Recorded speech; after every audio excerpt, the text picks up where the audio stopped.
Exercise 4 is a continuation from exercise 3, except after the first downward strike, the rear hand comes forward and follows up with a second downward strike. So we have a reverse hand downward strike and a forehand downward strike. Almost equivalent to a figure 8.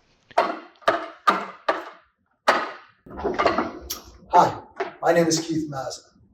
Most of you know me as Sifu Keith. Welcome to our channel. Hey everybody, Sifu Keith here, and today's video is part 2 to our Shaolin Pole Series. It is the next 3 exercises in the Shaolin skill set number 1. But before we get there, I need you to go over the boxes, click like and subscribe, and click the bell to be kept up with our latest videos. Once again, thank you for your continued support, and have a great day.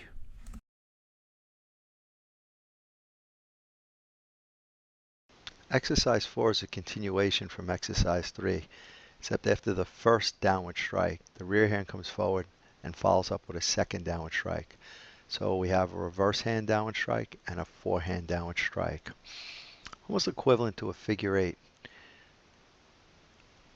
Slide the pole, forehand strike, backhand strike. Slide the pole, forehand strike, backhand strike, forehand strike, backhand strike. Once again, as with the previous exercises, try to do this a minimum of 20 times on each side.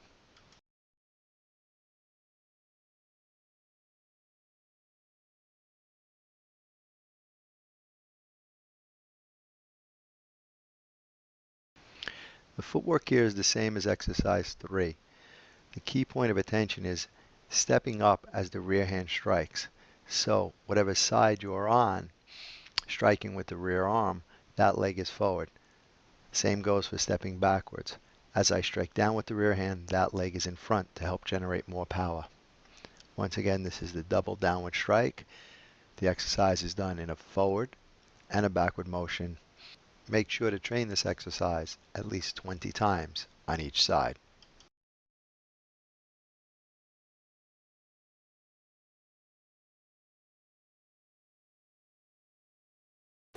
Upward striking, rotate the pole across the body, slide the hands, strike upward.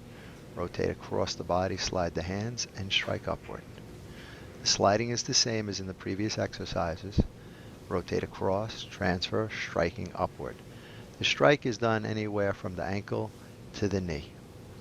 Once again, this is upward striking. Remember to train the exercise a minimum of 20 times on each side.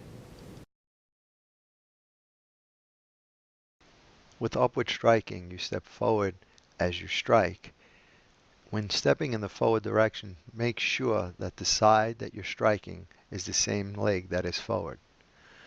The same will apply to this exercise as you step back. The side that you're striking with is the leg that's forward. Once again, this is upward striking. Remember, your strikes are between the knee and the ankle. And remember to practice this exercise at least 20 times on each side.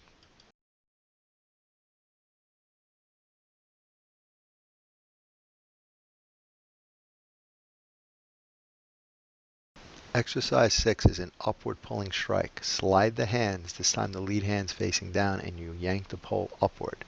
It's a pulling upward strike. Transition across the body, slide the hands. Once again, the lead hand pulls up as a backhand, striking upward. Cover across the body, transition the hands, upward strike.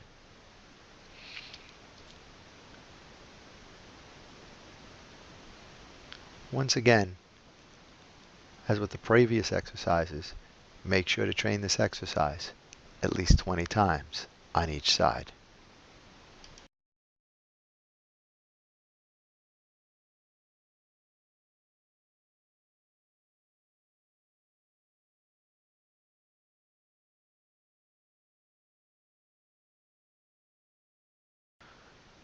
With upward pulling, as in the previous exercise, the side that's forward is the hand that's striking up with. The stepping can be done forward and backward. Once again, whatever side is forward, that's the side you strike up with. That's the key point of attention in this exercise. It can be done in a forward and backward motion. Remember to practice this exercise at least 20 times on each side. And don't forget to hit the like, subscribe, and share buttons. And when you hit the subscribe button, please hit the bell notification to all so we can let you know as soon as we put out a new video. And we want you to know that we're here for you. So leave your comments below. We're going to get back to each and every one of you to make sure your questions get answered. And once again, thank you. We look forward to being your all things Wing Chun and more for many years to come.